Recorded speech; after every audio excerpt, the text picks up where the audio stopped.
Bonjour, ici Trafalgar. Alors, je viens de rentrer du film Marvel que j'étais parti regarder au cinéma en 4DX. Quelle erreur! Mais quelle erreur monstrueuse! C'est incroyable d'avoir un film aussi nul de la part de Marvel. Je ne sais pas, je ne comprends plus. Parce que je suis cette franchise depuis une dizaine d'années. Est-ce que Avengers 1 c'était en 2012? Ça fait déjà 10 ans Avengers 1. Mais je sais pas ce qui s'est passé. Maintenant, on a des films où ils chantent, ils dansent, les scénarios n'ont plus aucun sens, le charisme des méchants, ils s'en foutent royalement. C'est qui le gentil chat, son papa? Je suis dépassé par les événements. Rendez-moi mon argent, rendez-moi mes 19 euros. Oui, 19 euros la place de cinéma en 4DX. Pour ce film-là, après j'ai une excuse en vrai. J'ai une excuse, c'est que je ne regarde plus de films sans 4DX depuis 4 ans. À part les films historiques type Oppenheimer, là je suis parti regarder normal, mais parce que ça se voyait. Mais il y a un film d'action où ça bouge, où ça pulse. Il faut le regarder en 4DX. Donc je l'ai fait et là, vraiment, Alors déjà, il y a l'ambiance. Un truc que je ne comprends pas chez Marvel, c'est leur désir absolu de faire des vannes partout. Il y a un moment où Carol Danvers, Captain Marvel, a.k.a. la femme la plus puissante de l'univers, parce que vraiment, en termes de puissance dans l'univers Marvel, il n'y a personne qui lui arrive à la cheville. Je ne comprends toujours pas. J'attends l'explication. Je ne comprends toujours pas qu'elle n'ait pas terrassé Thanos à elle toute seule. Je ne comprends pas. Cette femme-là arrive devant Nick Fury, la personne en charge de la sécurité de l'univers tout entier, du point de vue des terriens en tout cas. Elle arrive, elle lui dit que y a un souci avec mes pouvoirs. J'échange de position avec des personnes, je ne sais pas qui c'est. Et lui, il fait quoi? Il fait une pierre, papier, ciseaux avec elle? Mais rendez-moi Nick Fury! Où est passée la fureur? Où est passé le fureur? Oh là là là là! Et j'ai regardé, il a 74 ans. Nick Fury a 74 ans. Vous vous rendez compte à quel point il est vieux? Ou peut-être que c'est nous qui devrions passer à autre chose. En fait, c'est ça la vérité. On devrait passer à autre chose, laisser Marvel derrière nous. Ce n'est plus de notre âge, nous ne sommes plus la cible. En fait, là, ce que vous voyez, c'est le désespoir d'un fan. Genre, j'ai suivi cette équipe durant tellement longtemps et j'arrive à ça. Aucun respect, vraiment aucun respect. Ils font des blagues tout le temps. Ils arrivent sur une nouvelle planète au lieu de nous faire rêver, de nous faire machin un peu. C'est la même entreprise qui fait Avatar, je rappelle quand même. Et là, on arrive sur une nouvelle planète, les gars, ils sont en train de danser, ils parlent que en chantant, t'arrives à prendre rien au sérieux avec eux. On est en train de parler d'une planète qui est en train de potentiellement se faire coloniser, détruire dans les 12 heures qui suivent. Mais incohérence totale entre les enjeux et ce qu'on voit à l'écran et l'état d'esprit des personnages qui ont vraiment l'air de tout prendre par-dessus la jambe. Je ne comprends pas. C'est une bouse monumentale, ce film. Non, mais disons-le, c'est une bouse infinie. Infini bouse. Je... J'ai vraiment fait ce jeu de mots, je suis horrible. Et là, je sais, j'ai l'air d'être juste un aigri, un frustré qui vient déverser sa rage, c'est totalement ça. Mais aussi, j'ai des arguments sonnants et trébuchants, j'aime bien faire des choses cadrées, machin. Mais je voulais d'abord commencer par l'émotion du fan, parce que c'est ça qu'ils sont censés stimuler et ça vole pas bien haut. Hein. En termes de concret, déjà, le méchant, enfin la méchante, puisque c'est une méchante, elle est catastrophique. Niveau charisme, on peut pas passer d'un Thanos à ça. Non. Il y a des échelles. Surtout qu'en vrai, elle est pas mauvaise. Il n'y a pas des mauvaises idées dans le film, mais elles sont juste pas bien exploité. La méchante, quand elle arrive, déjà sa tenue, ça fait un peu cheap, ça fait trop méchant cartoonesque. On n'arrive pas à lui donner du sérieux, on n'arrive pas à lui donner du caractère à cette méchante. Ce qu'il aurait fallu, ça aurait été lui faire habiller en fait la méchante, non pas juste avec des vêtements comme ils l'ont fait, elle aurait pu être habillée exactement de la même façon, mais derrière poser des actes impactants, des actes qui te fait comprendre que, ah ouais, avec celle-là, faut pas trop rigoler, faut pas déconner avec elle. Mais en fait, non. Mais en fait, non, de tout du début à la fin, on n'arrive pas à la prendre au sérieux parce qu'elle dégage rien, fait pas particulièrement peur. C'est pas du tout parce que c'est une femme, absolument pas. C'est juste que, objectivement, les scénaristes ne lui ont pas fait faire des actes marquants qui te font comprendre que là, il y a quelqu'un là. Pas du tout. Thanos, comment est-ce qu'on a découvert Thanos? Déjà, on l'a découvert dans des scènes de fin de film. C'est-à-dire à Avengers 1, à la fin, on le voit un peu souriant. C'est un peu la voix obscure supérieure à laquelle Loki parle derrière. La première scène de Avengers, qu'est-ce qui se passe? On voit Thanos qui tabasse Hulk. Let him have his fun.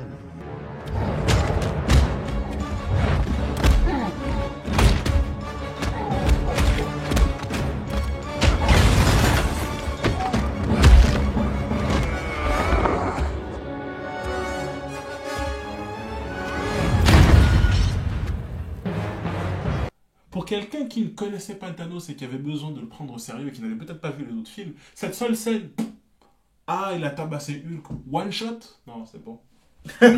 C'est bon. On a fait tout un décorum, en fait, pour introduire ce méchant et nous faire comprendre que, ah ouais, là, on a un gars sérieux. C'est lui le boss final du game. Sauf que là, avec elle, la méchante Dracadre, je vais l'appeler Dracar jusqu'à la fin de la vidéo, j'en ai rien à foutre. Je pourrais aller vérifier sur internet, mais non, là, il m'en manquait de respect. Rendez-moi mes 19 euros. Voilà. Donc, je disais, Dracar, cette femme-là, elle n'a pas du tout été introduite correctement. On ne nous a pas montré d'image impactante d'elle. Elle n'a pas l'air d'avoir aucun sadisme. Parce que le sadisme, ça aussi, ça fait participer au fait qu'on peut craindre un méchant. Et elle fait quoi? Elle arrive avec un bateau et elle tape sur son bracelet pour ouvrir des portails. C'est pas ouf, c'est pas ouf. Et même dans sa façon d'agir, elle veut sauver sa planète. Le but de la méchante dans le film, c'est de sauver sa planète qui est au bord de l'extinction suite à une guerre civile et qui a littéralement asséché toutes les ressources de la planète, au propre comme au figuré. Et l'objectif de la méchante, c'est de ramener les ressources. Mais les ressources vraiment terre à terre, non pas de métal, pas de nickel, pas d'or, non. Elle veut de l'eau et de l'air. C'est dire à quel point ils sont dans la merde déjà. Et du coup, qu'est-ce qu'elle va faire? Elle va chercher de l'eau et de l'air. Mais la façon de le faire, en fait, l'idée, comme je l'ai dit, l'idée est pas mauvaise, mais c'est la façon dont c'est emmené, la façon dont c'est structuré. Et là, du coup, j'en viens aux choses un peu plus carrées, un peu plus précises, les incohérences du scénario. Alors, je sais, c'est un film d'action, faut déposer son cerveau, faut déconnecter. Mais il y a des limites. Enfin, il n'y a pas à prendre les gens pour des oiseaux comme ça. Les scènes précédentes où elle a voulu essayer de voler l'eau et voler l'atmosphère des deux autres planètes, je suis désolé, mais personnellement, je me pointe là où il n'y a personne, parce qu'elle a besoin de personne pour faire son trou, pour faire son passage dans l'univers. Elle a besoin de personne.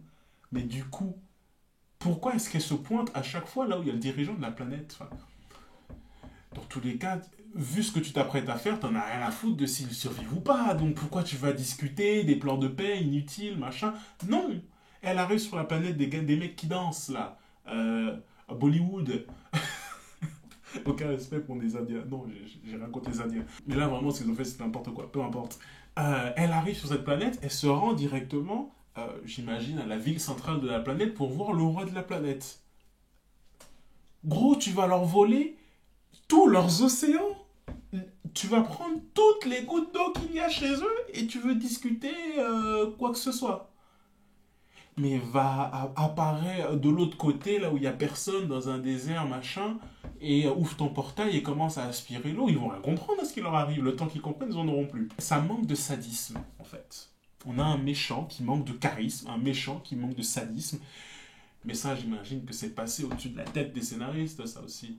C'est aussi passé au-dessus de la tête des scénaristes qu'on ne pouvait pas voler un soleil. Si. La méchante a décidé que pour sauver sa planète qui n'avait plus de soleil, plutôt que d'utiliser un des portails qu'apparemment elle peut ouvrir quand elle veut, plutôt que d'utiliser un de ces portails pour juste changer de planète, à tout hasard, non. Elle va voler un soleil et le mettre à la place du sien. Voilà. Comme ça, Danvers, elle est littéralement la femme la plus puissante de tout l'univers Marvel. Enfin, si ce n'est l'être humain le plus puissant de tout l'univers Marvel. Et elle se prend des roustes, mais par des randoms. Des gars qui arrivent, ils arrivent à tenir tête à Captain Marvel pendant plus de 2 ou 3 coups. Elle prend des coups, elle s'envole. Une meuf qui traverse l'univers en 3 minutes. Top chrono. Parce que oui, il y a une scène pendant le film où elle échange de place à 2 endroits distincts de l'univers avec ses 2 comparses qui sont Miss Marvel et Monica Rambeau. Elle échange de place avec les 2, sauf que ça ne lui plaît pas. Du coup, elle part depuis la Terre, elle s'envole, elle arrive jusqu'à la planète des Cris en 2-3 minutes, mais top chrono. Dieu seul sait le nombre d'années-lumière qui les séparent. Je dis bien années-lumière, donc ça veut dire qu'elle est allée plus vite que la lumière.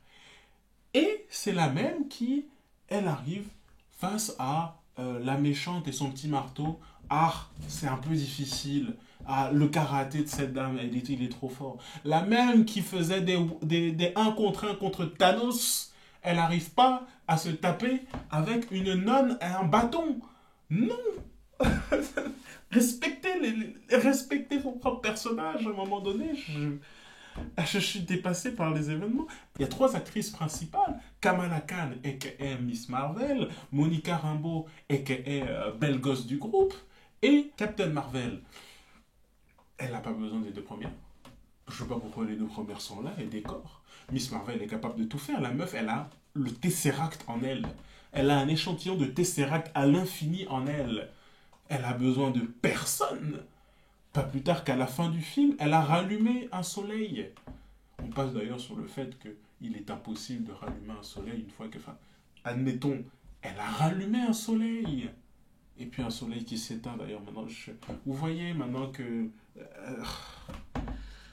Le soleil, quand il s'éteint, il se transforme en géante rouge. Du coup, normalement, la planète des Cris aurait dû se faire avaler dans la géante rouge de leur soleil si leur soleil était vraiment en train de mourir.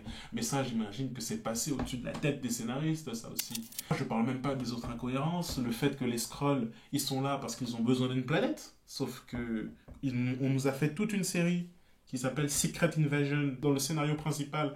Et le fait que les Skrulls cherchent une planète, n'en ont pas trouvé une et donc décident d'envahir la Terre, vu que Carol Danvers ne leur en a pas trouvé une. Mais du coup, s'ils ont déjà une planète, parce qu'on arrive, le film commence sur le fait qu'ils ont déjà une planète, pourquoi on a eu la série Secret Invasion s'ils ont déjà une planète alors? Enfin, il y a une incohérence totale. Je ne sais pas qui a écrit le scénario. Kamala.